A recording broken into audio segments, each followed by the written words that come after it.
Hello, I'm Gail, the Associate Editor at Friends Journal, and today we're doing an author chat from the great outdoors. I'm in the Poconos for the weekend. I'm getting out of town since the Pope is visiting Philadelphia, which is where Friends Journal's office is, and our building is closed today. But we are speaking with one of our September issue authors, Madeline Schaefer. You've seen her before. She has written 3 articles on Quakerism, food, and the body. And her latest article is called A Truly Embodied Spirituality. And this is following her second article that was published in the June-July issue called Bringing Our Bodies to the Light. So thanks for joining us today, Madeline. Thank you. Hi. Hello. And to remind folks, Madeline grew up attending Radnor Meeting, which is outside of Philadelphia, and she has recently relocated to Hawaii, which is where she's joining us today. So, Madeline, let's get into your article. This is the culmination of your exploration of Quakerism, the food, and the body. And from when we talked in March, you've really come a long way with the 3 articles and your exploration. Um, and with this one, you start off by mentioning a Corinthians passage. Could you share with us like how you decided to start there and look at theology? Hmm. How did I decide to? I don't know. I think there's part of me that's just like, it's like a trick that I learned about how to write essays in high school, start with the quote, or maybe college. But I think that I was really looking to tie this issue to Christianity and theology specifically. Like, I think that I wanted to make it a little bit more concrete, might not be the right word, but kind of rooted in traditional Christianity, and this kind of look at this issue from that lens, as opposed to just kind of looking at it from maybe a more abstract or spiritual lens, which I am interested in doing also, but I think I wanted to kind of ground it in other older conversations that have been happening about the body within the Christian tradition, and that seemed like a good place to start. I mean, I might have also just Googled, references to the body and Christianity, and that is like one of the few that came up. And I think that quote was just really, it evoked so much for me that it seemed like a good place to start. Yeah, and I think it's sort of a connection that is maybe not quite as obvious for a lot of people until you explicitly make the connection for them of how connected our bodies and the way we treat them and what we put into them affects our spiritual lives and how we feel spiritually and how we connect to the divine. So I really appreciated that passage, and it sort of helped me get myself in the framework for what you talk about in the rest of the article. I do want to reference your second article, Bringing Our Bodies to the Light, in which you interviewed a bunch of people within the Quaker community that have also struggled with shame around eating and guilt over the kinds of food that they eat. What did you find most surprising when you started talking to more people and going beyond just your own story, which was the basis for the first article? Well, I think what was the most surprising was just how many people I found that were struggling with this issue that I had no idea were out there. As I mentioned in the article, I had a friend post on Facebook, like, if you've struggled with this and are a Quaker, let me know, because I wasn't on Facebook at the time. And so he connected me with many, I should say, probably like 10 or 15 people Mm-hmm. that were struggling. And it was a pretty quick response from what I understand. So I think that was like the biggest surprise for me, was just how many people were struggling, how many Quakers specifically were struggling with this and had a lot to say about it too. And then I think the other thing that was surprising was just how, or maybe less surprising, but sort of kind of upsetting, not quite upsetting, but was just how people didn't feel comfortable talking about this within a Quaker context, and how nobody had before, and didn't want to. It was like very clear that Quakerism was not the place that they were going to bring these issues, either because they just didn't feel safe about it or they found healing elsewhere. But I think that was also really surprising for me. It was just that really strong disconnect between Quakerism and this issue. Right, and that's what your main point is really in that article, and then carrying over into the third one is creating this safe space to share these stories and allow people to talk about these sensitive topics with open minds and open hearts and without judgment, and to allow healing to really begin by sharing each other's stories and listening deeply to them. And yes, you carry that over into your third article here. And there was a quote I'll read from there that I liked. Once we have created a safe and open space to share our bodies' journeys, we can then use Quakerism's twofold commitment to both personal transformation and collective prophetic witness to incorporate the body into our tradition. So you make the connection to how we can use these already existing tools within Quakerism and apply it to this sensitive topic and get people feeling more safe and open. Yeah. Yeah, I mean, I think that's, I think Quakerism is actually kind of like the perfect spiritual tradition to really wrestle with this topic and maybe like make it a bigger part of our tradition, because not only do we have, we tend to be sort of open to new ideas, but we also do have this practice of sitting in silence, and really potentially listening to the body within that silence.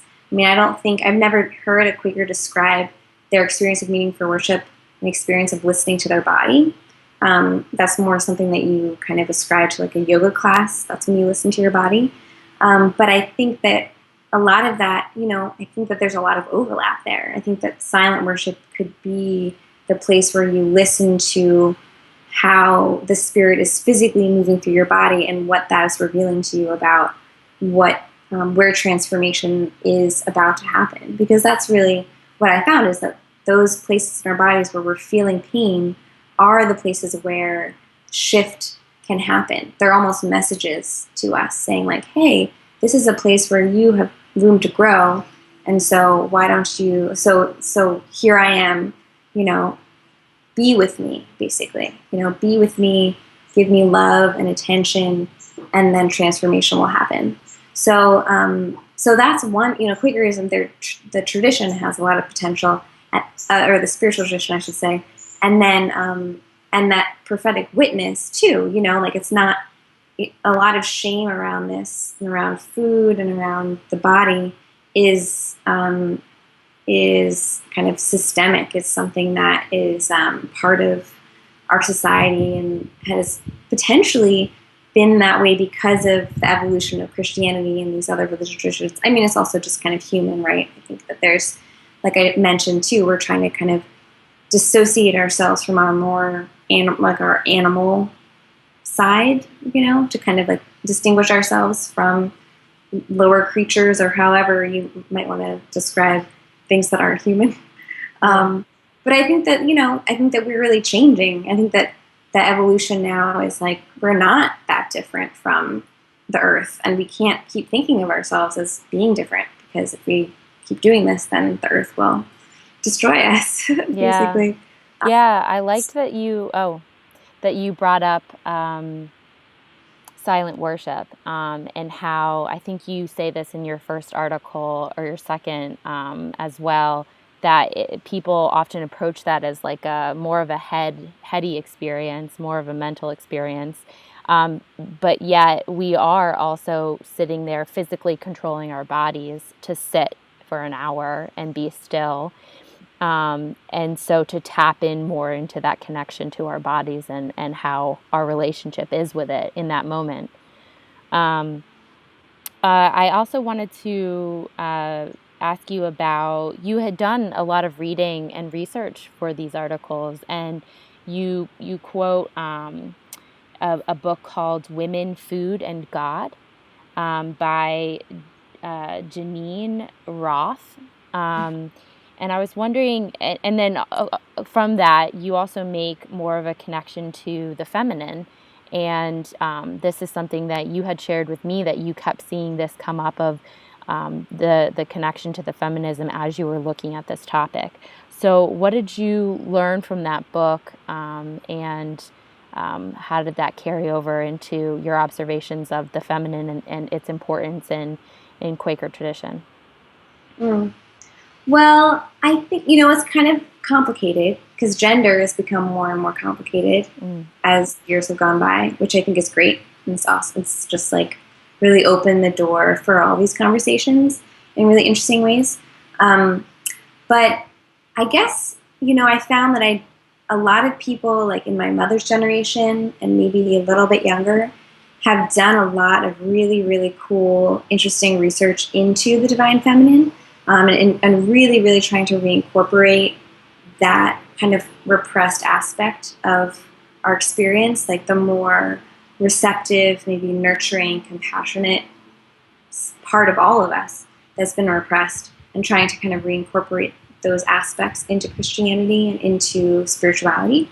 And so part of nurturing, and being receptive is connected, is associated and connected to food and the body, and self-care, and listening. I think listening is kind of another one of those qualities that we kind of associate with the feminine, what's been repressed. Because we tend, in a society, we tend to talk rather than listen. Like, I think that's kind of something that's more valued.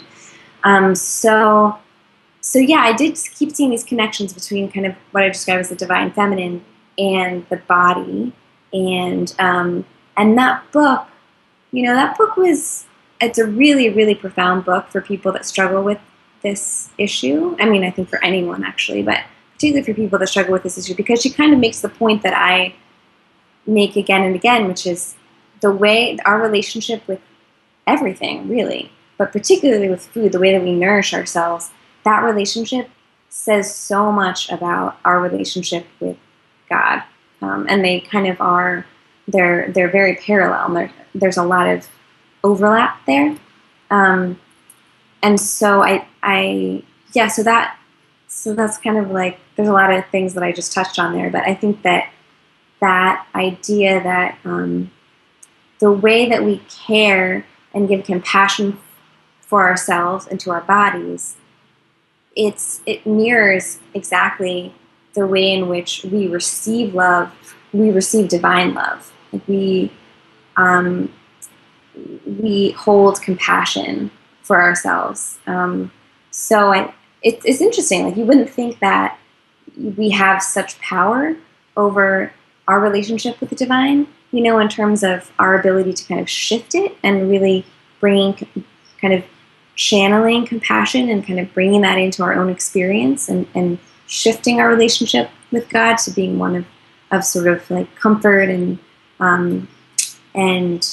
intention and care.